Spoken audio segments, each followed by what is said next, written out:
রুই মাছ দিয়ে কি করে মাছের টক ঝোলটা করি একবার দেখুন। আজ দেখুন আমি মাছের রেসিপি করব, তার জন্য মাছে নুন হলুদ মাখিয়ে নিয়েছি, ভালো করে ধুয়ে নিয়ে কড়াইয়ে চাপিয়ে দিয়েছি তেল। ভালো করে মাছগুলো আমি ভেজে নেব।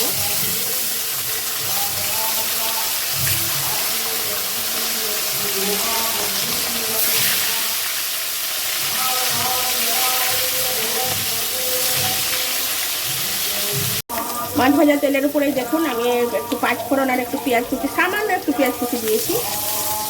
পেঁয়াজ কুচিটা খুব ভালো করে ভেজে নিয়ে এখানে মশলা আছে, এখানে লঙ্কা গুঁড়ো, হলুদ গুঁড়ো, আদা রসুনের পেস্ট আছে, জিরে গুঁড়ো, ধনে গুঁড়ো, গরম মশলা, একটু মিষ্টি, নুন, সব কিছু আছে।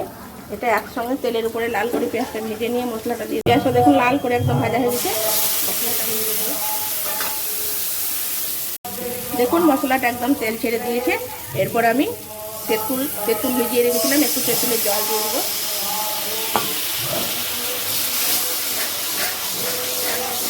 দেখুন আমার একদম তেঁতুল জল দিয়ে মশলাটা একদম পুরো ভালো করে কষিয়ে নিয়েছি। এরপরে আমি জল দিয়ে দেবো।